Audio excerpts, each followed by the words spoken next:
Hello friends, இன்றைக்கி நம்ம இந்த வீடியோவில் அனைவரும் ஆவலுடன் எதிர்பார்த்து கொண்டிருந்த ஒரு சூப்பரான வேலைவாய்ப்பு அறிவிப்பை நம்ம இந்த வீடியோவில் பார்க்க போகிறோம். ஸோ இந்த வீடியோவை தொடர்ந்து பாருங்கள். பார்த்த பிறகு மறக்காமல் உங்களுக்கு தெரிஞ்சவங்களுக்கும் இந்த வீடியோவை ஷேர் பண்ணுங்கள். அதோடு இந்த வீடியோக்கும் ஒரு லைக் பண்ணிவிடுங்க. இது போன்ற வேலைவாய்ப்பு அறிவிப்பு உங்களுடைய மாவட்டத்தில் வந்திருக்கா தெரிஞ்சுக்கணுன்னா மறக்காமல் உங்களுடைய மாவட்டத்தை கமெண்ட்ஸ் பண்ணுங்கள். உங்களுடைய மாவட்டத்திற்கு வரும்போது கண்டிப்பாக நான் அப்டேட் பண்ணுறேன். ஸோ வாங்க நம்ம வீடியோக்குள் போயிட்டு இதற்கான டீட்டெயில்ஸை நம்ம பார்க்கலாம். ஸோ இந்த வேலைவாய்ப்பு அறிவிப்பு எந்த மாவட்டத்தில் அறிவிச்சிருக்கிறாங்க, எந்தெந்த தாலுக்காவில் அறிவிச்சிருக்கிறாங்க, ஸோ என்ன போஸ்டிங் அறிவிச்சிருக்கிறாங்க, ஸோ அந்த பதவிக்கான கல்வித் தகுதி, வயது வரம்பு, சம்பளம், காலிடங்கள் எண்ணிக்கை, யார் யார் விண்ணப்பிக்கலாம், எப்படி விண்ணப்பிப்பது, செலெக்ஷன் எப்படி பண்ணுறாங்க, விண்ணப்பிக்க வேண்டிய கடைசி தேதி என்னைக்கு, அதுக்குத்தான் மிக மிக முக்கியமான விஷயம், ஏற்கனவே விண்ணப்பித்தவர்கள் மறுபடியும் விண்ணப்பிக்கலாமா, அதுக்கான டீட்டெயில்ஸை நம்ம பார்க்க போகிறோம். ஸோ இந்த வீடியோவை தொடர்ந்து பாருங்கள். பார்த்த பிறகு மறக்காமல் உங்களுக்கு தெரிஞ்சவங்களுக்கும் இந்த வீடியோவை மறக்காமல் ஷேர் பண்ணுங்கள். ஸோ பார்த்தீங்கன்னா இதற்கான விண்ணப்ப படிவம் கொடுத்துருக்காங்க. உங்களுக்கு விண்ணப்ப படிவம் வேணும்னா டிஸ்கிரிப்ஷனில் அதற்கான லிங்க்கை கொடுக்குறேன். டவுன்லோட் செய்து அப்ளை பண்ணிக்கோங்க. ஸோ இந்த பூர்த்தி செய்த விண்ணப்ப படிவத்துடன் பார்த்தீங்கன்னா என்னென்னலாம் இணைத்து அனுப்ப சொல்லியிருக்கிறாங்க அப்படின்னா, கல்வி சான்று நகல், 10ஆம் வகுப்பு மதிப்பெண் பட்டியல் மற்றும் மாற்று சான்றிதழ் நகல், ஜாதி சான்று நகல், இருப்பிட சான்று நகல், ஆதார் அட்டை நகல், வாக்காளர் அடையாள அட்டை நகல், குடும்ப அட்டை நகல், முன்னுரிமை கோருவோராயின் அதற்கான சான்று, ஓட்டுநர் உரிமை இருப்பின் அதன் நகல், வேலைவாய்ப்பு பதிவு அட்டை இருப்பின் அதன் நகல், இதெல்லாம் பார்த்தீங்கன்னா பூர்த்தி செய்த விண்ணப்ப படிவத்துடன் இணைத்து அனுப்ப சொல்லியிருக்கிறாங்க.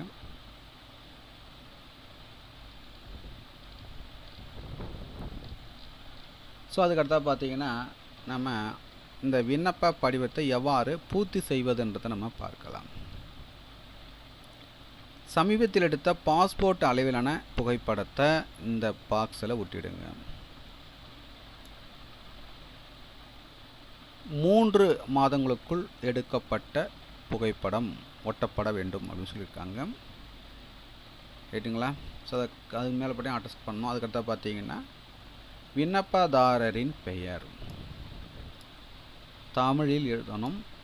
அதுக்கடுத்தாக ஆங்கிலத்தில் எழுதணும்.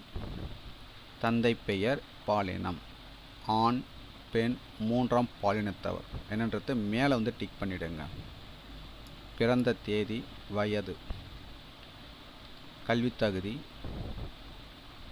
10ஆம் வகுப்பு பொது தேர்வில் தமிழை ஒரு பாடமாக கொண்டு தேர்வு எழுதியுள்ளீரா அப்படின்னு கேட்டிருக்காங்க.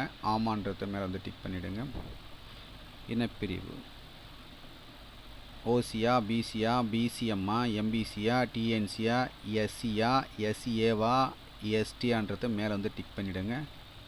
சாதி உட்பிரிவு எழுதணும். மதம், திருமண நிலை, ஆமா இல்லையா, வசிக்கும் கிராமம், வட்டம், நிரந்தர முகவரி, தொடர்பு முகவரி, நிர்ணயிக்கப்பட்ட கல்வி தகுதியினை தமிழ் பயிற்று மொழியில் பயின்றதற்கான பிஎஸ்டிஎம் இடஒதுக்கீடு கோருகிறீர்களா அப்படின்னு கேட்டிருக்காங்க. ஆமாம் இல்லைன்றது மேலே டிக் பண்ணிவிடுங்க.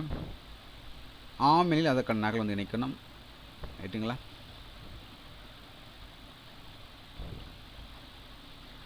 அதுக்கடுத்தா பார்த்தீங்கன்னா வாகன ஓட்டுநர் தகுதி, ஸோ அதுக்கான டீட்டெயில்ஸு இந்த 15 காலத்து டீட்டெயில்ஸ்லாம் கொடுத்துருக்காங்க. ஸோ அதுக்கான டீட்டெயில்ஸ்லாம் பண்ணிவிடுங்க. அதுக்கடுத்தா பார்த்தீங்கன்னா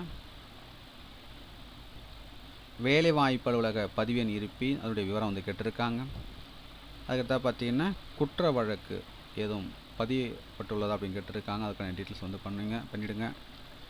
ஸோ அனைத்து காலங்களையும் பூர்த்தி செய்த பிறகு மறக்காமல் உங்கள் சைன் வந்து போட்டுடுங்க. நாளிடம் எழுதிருங்க. ஸோ இந்த பூர்த்தி செய்த விண்ணப்ப படிவத்துடன் தேவையான ஆவண நகல்கள் அனைத்திலும் அட்டஸ்ட் செய்து பூர்த்தி செய்த விண்ணப்ப படிவத்துடன் இணைத்து சம்பந்தப்பட்ட வட்டாட்சியர் அலுவலகத்திற்கு விண்ணப்பித்துக்குங்க. ஸோ இந்த வேலைவாய்ப்பு அறிவிப்பு பார்த்தீங்கன்னா எந்த மாவட்டத்தில் அறிவிச்சிருக்காங்க அப்படின்னா ஈரோடு மாவட்டத்தில் அறிவிச்சிருக்கிறாங்க. ஸோ என்ன போஸ்டிங் பார்த்தீங்கன்னா கிராம உதவியாளர். எந்தெந்த தாலுக்காவில் கொடுத்துருக்காங்க அப்படின்னு பார்த்தீங்கன்னா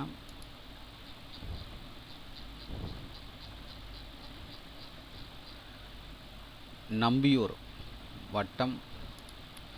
ஸோ அதுக்கு அடுத்ததாக பார்த்தீங்கன்னா தாளவாடி வட்டம், அந்தியூர் வட்டம், பவானி வட்டம், சத்தியமங்கலம், கோபிச்செட்டிப்பாளையம், கொடுமுடி,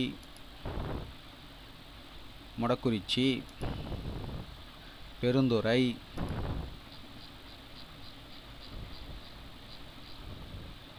ஈரோடு வட்டம். இல்லை பார்த்தீங்கன்னா முக்கியமான விஷயம் என்னென்னா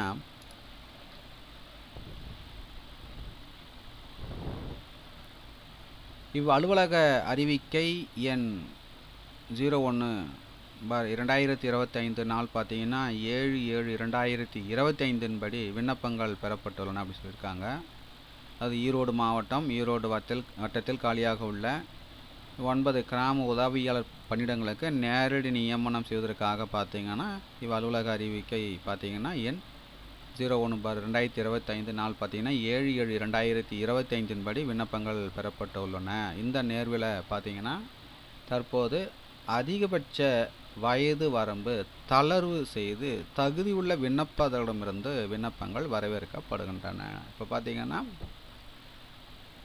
ஏஜ் லிமிட் பார்த்தீங்கன்னா இன்க்ரீஸ் பண்ணியிருக்கிறாங்க. ரைட்டுங்களா? அதிகபட்ச வயது வரம்பு பார்த்தீங்கன்னா தளர்வு செஞ்சுருக்கிறாங்க. அலுவலக அறிவிக்கை எண் 01/2025 நாள் பார்த்தீங்கன்னா 7/7/2025 படி ஏற்கனவே விண்ணப்பித்துள்ள விண்ணப்பதாரர்கள் தற்போது விண்ணப்பிக்க தேவையில்லை. ஸோ நீங்கள் ஏற்கனவே விண்ணப்பிச்சிருக்கீங்க அப்படின்னா மறுபடியும் நீங்கள் விண்ணப்பிக்க தேவையில்லை. ஸோ விண்ணப்பிக்க வேண்டிய கடைசி தேதி எண்ணிக்கை அப்படின்னா 6/10/2025. ஸோ இந்த கிராம உதவியாளர் இந்த ஈரோடு வட்டத்தை பொறுத்த வரைக்கும் 9 வேகன்ஸ் வந்து கொடுத்துருக்காங்க. சம்பளம் பார்த்தீங்கன்னா ரூபாய் 11,100 35,100 ரூபா. ரைட்டுங்களா? ஸோ அது எந்தெந்த கிராமன்றது கொடுத்துருக்காங்க. ஸோ அதுக்கு அடுத்தாக பார்த்தீங்கன்னா இந்த கிராம உதவியாளர் பதவிக்கான பேசிக் டீட்டெயில்ஸ் நம்ம பார்க்கலாம். சம்பளத்தை பொறுத்த வரைக்கும் பார்த்தீங்கன்னா 11,100 ரூபாயிலேருந்து 35,100 ரூபா வரைக்கும் சம்பளம். ஸோ அதுக்கு அடுத்ததாக பார்த்தீங்கன்னா தேர்வு முறை செலெக்ஷன் எப்படி பண்ணுறாங்க அப்படின்னா மிதிவண்டி, இருசக்கர வாகனம் ஓட்டும் திறன், வாசித்தல், எழுதும் திறன், நேர்காணல்.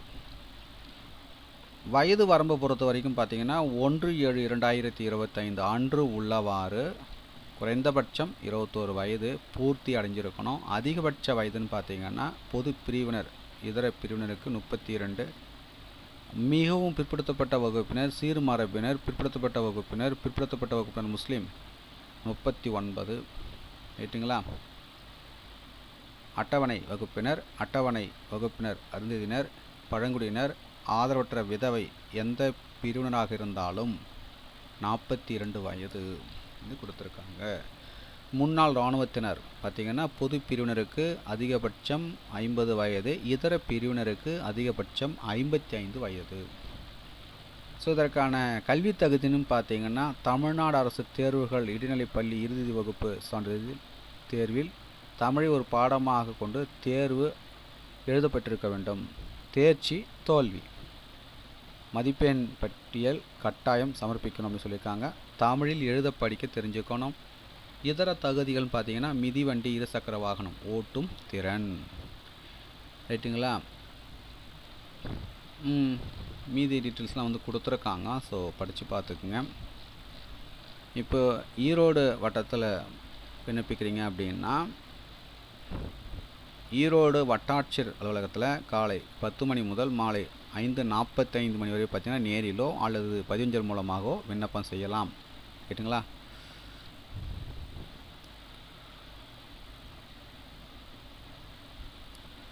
குறிப்புன்னு பார்த்தீங்கன்னா தகுதியான விண்ணப்பதாரர்களுக்கு மிதிவண்டி, இருசக்கர வாகனம் ஓட்டும் திறன், வாசித்தல், எழுதுதல், திறனறி தேர்வு மற்றும் நேர்முகத் தேர்வு ஆகியவற்றிற்கு தனித்தனியாக கடிதம் அனுப்பி வைக்கப்படும் அப்படின்னு சொல்லியிருக்காங்க. ஸோ அதுக்கடுத்தா பார்த்தீங்கன்னா பெருந்துறை. ஸோ இங்கே பார்த்தீங்கன்னா கிராம உதவியாளர் பார்த்தீங்கன்னா 39 கடிதங்கள் வந்து கொடுத்துருக்காங்க. ரைட்டுங்களா? ஸோ விண்ணப்பிக்கும் போது பார்த்தீங்கன்னா சம்மந்தப்பட்ட வட்டாட்சியர் அலுவலகத்திற்கு விண்ணப்பித்துக்குங்க.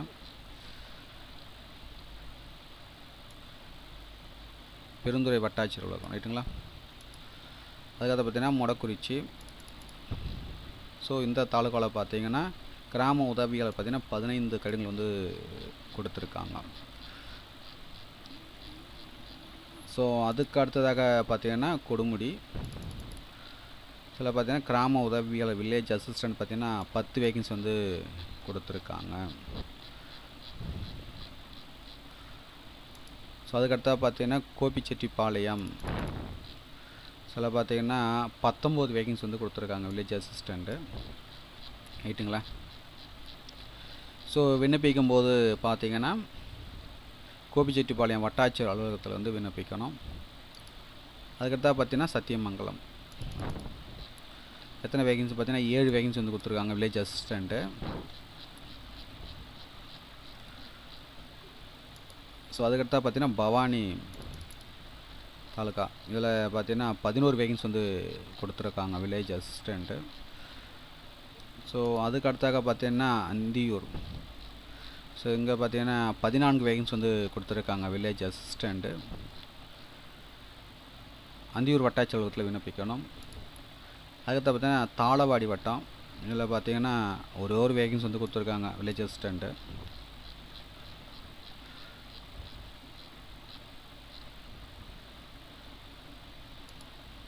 இறுதியாக பார்த்தீங்கன்னா நம்பியூர் வட்டம் 16 வேகன்சி வந்து கொடுத்துருக்காங்க வில்லேஜ் அசிஸ்டண்ட்டு. ஸோ தகுதியும் விருப்பமும் உள்ளவர்கள் அப்ளை பண்ணிக்கோங்க. மேலும் உங்களுக்கு கூடுதல் விவரங்கள் வேணும்னா நோட்டிஃபிகேஷனுடைய பிடிஎஃப் லிங்க்கு டிஸ்கிரிப்ஷன் வந்து கொடுக்குறேன், டவுன்லோட் செய்து பார்த்துக்குங்க. ஸோ ஒவ்வொரு தாலுக்காக வந்து கொடுத்துருக்காங்க. மீண்டும் நம்ம அடுத்த ஒரு வேலைவாய்ப்போடு சந்திப்போம். அனைவருக்கும் நன்றி.